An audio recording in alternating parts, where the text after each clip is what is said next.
தன் காதலித்த வேறொரு சாதியை சார்ந்த ஒரு பெண்ணை அழைச்சிக்கிட்டு சென்னையில வந்து ரிஜிஸ்டர் ஆஃபீஸுக்கு போயிட்டாரு. சப் ரிஜிஸ்டர் ஆஃபீஸுக்கு. அந்த சப் ரிஜிஸ்டார் கையும் ஓடல், காலும் ஓடல. ஏன்னா அப்ப பி.ஆர். பாப்புலர் எதிர்க்கட்சி தலைவர், பாப்புலர் லீடர் ஆச்சே. பி.ஆர். சொல்றாரு, நான் காதலிச்ச பொண்ணு அழைச்சிட்டு வந்திருக்கிறேன். பதிவு திருமணம் செய்வேன்னு சொல்லி பதிவு திருமணத்தை செஞ்சு முடிச்சுட்டு தன்னுடைய மனைவியை வீட்டுக்கு அனுப்பிச்சிட்டு அவர் நேரா வந்து சட்டமன்றத்துக்கு போறார்.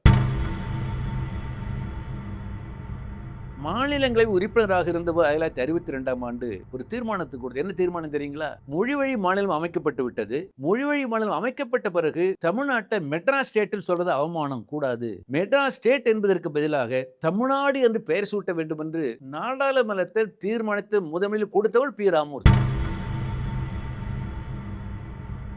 52ல தமிழ்நாட்டில் அமைந்த முதல் அரசனுடைய எதிர்க்கட்சி தலைவர் திரு பி. ராமமூர்த்தி இயங்கினார். சுதந்திர போராட்ட காலத்திலையும் நாடு விடுதலை பெற்ற பிறகும் பலமுறை கைது செய்யப்பட்டு கிட்டத்தட்ட 8 ஆண்டுகள் வந்து அவர் வந்து ஜெயிலில் இருந்திருக்கார். சாதாரணமா? பி.ஆர். என்று மக்களால் அன்போடு அழைக்கப்பட்ட தோழர் பி. ராமமூர்த்தி அவர்கள் தமிழகத்தில் ஒரு 60 ஆண்டு காலம் தமிழக அளவிலும் அகில இந்திய அளவிலும் ஒரு கம்யூனிஸ்ட் போராளியாக செயல்பட்டவர். 1908ஆம் ஆண்டு தஞ்சை மாவட்டத்தில் வேப்பத்தூர் கிராமத்தில் பிறந்த அவர் சென்னையில் பள்ளி படிப்பு முடித்து உத்தரப்பிரதேசத்தில் பனாரஸ் இந்து யூனிவர்சிட்டியில் பட்டப்படிப்பில் சேர்ந்தார். அவர் கல்லூரி மாணவராக இருந்தபோதே இங்கிலாந்திலிருந்து சைமன் கமிஷன் இந்தியாவுக்கு வந்தபோது கங்கை ஆற்றுல படகுல போய் சைமன் கமிஷனுக்கு எதிராக ஆர்ப்பாட்டம் நடத்தி குடிபிடிச்சு கைது செய்யப்பட்டார். அந்த சைமன் கமிஷன் என்பது இந்தியர்களுக்கு தங்களை ஆள்வதற்கு தகுதி இருக்கிறதா என்று ஆய்வதற்காக அனுப்பப்பட்ட கமிஷன். இது இந்திய மக்களுக்கு அவமானம். இந்திய மக்களை இன்சல்ட் பண்ணக்கூடிய ஏகாதிபத்தியை எதிர்த்து மாணவர் பருவத்திலேயே போராட்டத்தை நடத்தியவர் தான் தோழர் பி. ராமமூர்த்தி அவர்கள். அதற்கு பிறகு அவர் வந்து கல்லூரி படிப்பை தொடரலை. 1936ஆம் ஆண்டு சென்னையில் தமிழ்நாட்டில் முதல் கம்யூனிஸ்ட் கட்சி கிளையை துவக்கியவர்.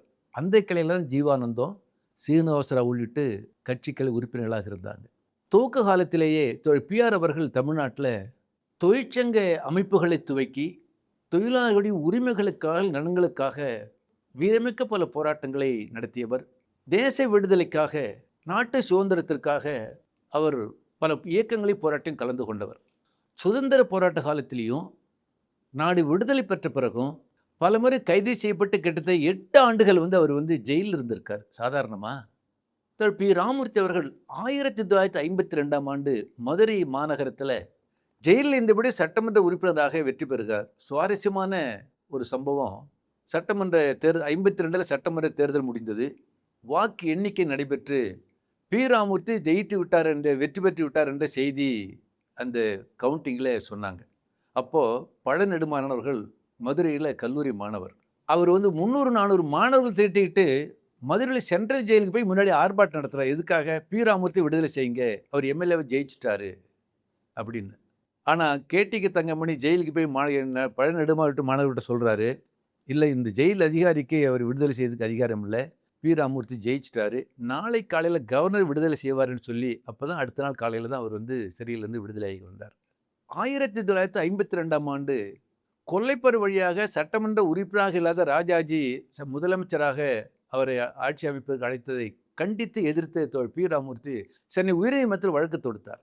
52ல் தமிழ்நாட்டில் அமைந்த முதல் அரசனுடைய எதிர்க்கட்சி தலைவர் திரு பி. ராமமூர்த்தி இயங்கினார். சட்டமன்றத்தில் அவர் ஆற்றிய உரை என்பது தமிழ்நாடு சம்பந்தமாக, பொருளாதாரம் சம்பந்தம், பல்வேறு வகையில் வந்து மிகப்பெரிய பொக்கிஷம், புத்தகமாக வெளியிட்டிருக்கிறோம். தோழர் பி. ராமமூர்த்தி அவர்கள் பலமுறை சிறை சென்ற தோழர் பி. ராமமூர்த்தி கம்யூனிஸ்ட் கட்சியில் மிகப்பெரிய மகத்தான தலைவராக இருந்தார். 1964ஆம் ஆண்டு மார்ச் கம்யூனிஸ்ட் கட்சி உருவான போது அதனுடைய அகில இந்திய அரசியல் தலைமைக்குழு உறுப்பினராக தேர்வு செய்யப்பட்டார். இன்று நாடு அளவில் கோடிக்கணக்கான தொழிலாளர் உறுப்பினராக இருக்கக்கூடிய சிஐடி அமைப்பை உருவாக்குவதில் முன்முயற்சி எடுத்தவர். சொல்லப்போன சிஐடியினுடைய முதல் பொதுச்செயலாளராக திரு பி. ராமமூர்த்தி செயல்பட்டார். அவர் மாநிலங்களவை உறுப்பினராக இருந்தபோது 1962ஆம் ஆண்டு நாடாளுமன்றத்தில் ஒரு தீர்மானத்துக்கு கொடுத்து, என்ன தீர்மானம் தெரியுங்களா? மொழிவழி மாநிலம் அமைக்கப்பட்டு விட்டது. மொழிவழி மாநிலம் அமைக்கப்பட்ட பிறகு தமிழ்நாட்டை மெட்ராஸ் ஸ்டேட்னு சொல்றது அவமானம், கூடாது. மெட்ராஸ் ஸ்டேட் என்பதற்கு பதிலாக தமிழ்நாடு என்று பெயர் சூட்ட வேண்டும் என்று நாடாளுமன்றத்தில் தீர்மானத்தை முதலில் கொடுத்தவர் பி. ராமமூர்த்தி. அந்த தீர்மானம் விவாதத்துக்கு எடுத்துக்கிட்டப்போ அவர் வந்து அரெஸ்ட் ஆகி சிறையில் இருந்தார். அந்த தீர்மானத்தை முன்மொழிந்து விலைக்கு உரையாற்றியவர். கம்யூனிஸ்ட் கட்சி நாடாளுமன்ற உறுப்பினர் தலைவராக இருந்த மேற்கு வங்கத்தை சார்ந்த பூபேஷ் குப்தா அதை வந்து தீர்மானத்தை விலைக்கு பேசுகிறார். அந்த தீர்மானத்தை அறிஞர் அண்ணா அவர்கள் மாநில உறுப்பினராக இருந்தபோது ஆதரித்து பேசுகிறார். சொல்லப்போனால் அண்ணா அவர்கள் என்ன சொன்னாங்கன்னா, நாங்கள் வலியுறுத்த வேண்டிய முன்மொழி வேண்டிய தீர்மானத்தை கம்யூனிஸ்ட் ராமமூர்த்தி ஹைஜாக் பண்ணிட்டு அவர் முன்மொழிஞ்சிருக்காரு, அது ஆதரிக்கிறேன்னு சொன்னார். சொல்ல வேண்டும் என்றால் தமிழ்நாட்டு மெட்ராஸ் ஸ்டேட்டுக்கு தமிழ்நாடு என்று பெயர் சூட்ட வேண்டும் என்று முதலில் நாடாளுமன்ற தீர்மானத்தை குரல் கொடுத்தவர் பி ராமமூர்த்தி. 67ஆம் ஆண்டு அண்ணா அவர்கள் தலைமையில் ஆட்சி அமைந்த போது சட்டமன்ற தீர்மானம் நிறைவேற்றப்பட்டு தமிழ்நாடு அரசு என்று பெயர் சூட்டப்பட்டது. அப்ப தமிழ்நாட்டுக்கு தமிழ்நாடு அரசு என்று பெயர் சூட்டப்பட்டதற்கு பெருமைப்பட வேண்டியது பி ராமமூர்த்தி கம்யூனிஸ்ட் என்பதை நாங்கள் சுட்டிக்காட்ட விரும்புகிறேன். அடுத்த பி.ஆர். அவர்கள் கட்சி வாழ்க்கையில் மட்டுமல்ல, தனிப்பட்ட வாழ்க்கையில இன்றைக்கு இளைய தலைமுறைக்கு முன்னுதாரணமாக அவருடைய வாழ்க்கை என்பது திகழ்து. எப்படி 1930களில் அவர் காங்கிரஸ் சோசியலிஸ்ட் கட்சியினுடைய அகில இந்திய அந்த தலைவர் ஜெயபிரகாஷ் நாராயண் அழைச்சிக்கிட்டு மாநில செயலாளராக இருந்த பி ராமமூர்த்தி அவர்கள் தந்தை பெரியாரை சந்தித்து சென்னையில் பேசுகிறாங்க. பெரியாரை எப்படியாவது கம்யூனிஸ்ட் இயக்கத்துக்கு கொண்டு வர முடியுமான்னு பி ராமமூர்த்தியும் ஜெயபிரகாஷும் முயற்சி பண்ணுறாங்க. அது என்ன சாத்தியமா? கிட்டத்தட்ட 1 மணி நேரம் நடந்த விவாதம். பெரியார் தீக்காவில் ராமமூர்த்தி ஜெயபிரகாஷ்லாம் அங்கே வந்து கம்யூனிஸ்ட் இயக்கத்தில். ஆனால் கடைசியில் பெரியார் வந்து பிஆரை பார்த்து கேட்டிருக்காரு, என்னப்பா நீ வந்து ரொம்ப புத்திசாலித்தனமாக இருக்கிற, நல்லா ஆர்கியூ பண்ணுற, விவரமான பையனாக இருக்கிற, வயசு என்ன கல்யாணம் ஆயிடுச்சா? இல்லை கல்யாணம் ஆகிற வயசாகி போச்சு. கல்யாணம் ஆகலை. ஏன் ஆகலை?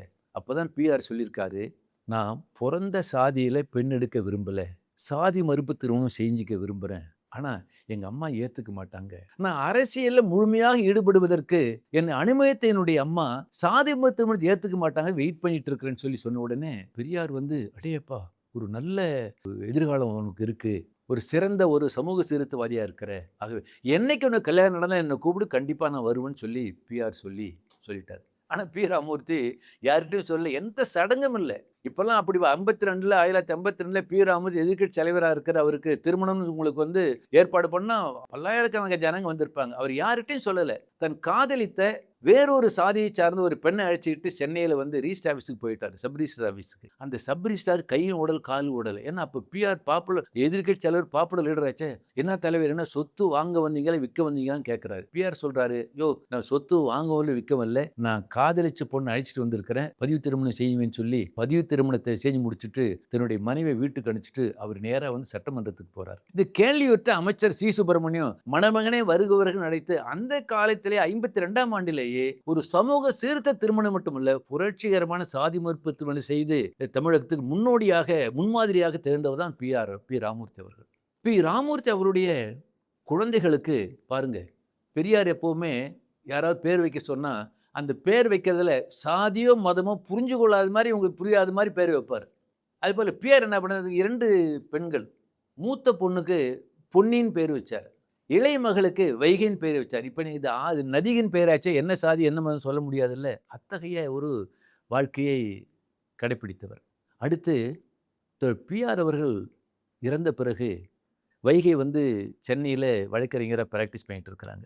அப்புறம் நல்லசிவன், ராமராஜ் வைகையை கட்சி ஆஃபீஸுக்கு வர அப்போ ட்ரிப்ளிக் அல்லது வர சொல்லி, வைகை அப்பா இருந்தப்போ நாங்கள் உங்கள் குடும்பத்தை பற்றி நாங்கள்லாம் கவலைப்படலை, அப்பா பார்த்துக்கிட்டாரு, அப்பா இறந்துட்டாரு, குடும்பத்தை பாதுகாக்கிறதுக்கு அம்மா அக்கா எல்லாம் இருக்கிறாங்க, என்ன வேணும்னாலும் உதவி செய்கிற தயாராக இருக்குன்னு சொல்லி நல்லசிவன் சொல்லியிருக்காரு. அப்போ வைகை சொன்னாங்க, நாளைக்கு வரேன்னு சொல்லிட்டு வீட்டுக்கு போனவங்க அடுத்த நாள் காலையில் கட்சி ஆஃபீஸுக்கு வந்து பிஆர் பயன்படுத்தின காரு ஆர்சி புக்கையும் கொடுத்துட்டு அவருடைய பேங்க் அக்கௌண்ட்டில் 60,000 ரூபாய் ஏதோ கொஞ்சம் பணம் அந்த பேங்க் அக்கௌண்ட் பாஸ்புக்கையும் கொடுத்துட்டு, நான் வழக்கறிஞரை ப்ராக்டிஸ் பண்ணுறேன், என்னால் சமாளிச்சிக்க முடியும், எனக்கு எந்த உதவி வேண்டான்னு சொல்லிவிட்டு சென்ற வைகை இன்றைக்கி வந்து பிரபலமான உழைப்பாளி மக்களுக்காக வழக்கறிஞர் பணியாற்றக்கூடிய மகத்தான பணியை செஞ்சுட்டு இருக்கார். அத்தகைய பி ராமமூர்த்தி ஒரு கம்யூனிஸ்ட் போராளியாக சாதி மறுப்பும் செய்து கொண்ட நாட்டு விடுதலைக்காக, சுதந்திரத்துக்கு பிறகு மக்கள் நலனுக்காக போராடி 8 ஆண்டுகள் சிறை சென்ற பி ராமமூர்த்தி இன்றைய தலைமுறைக்கு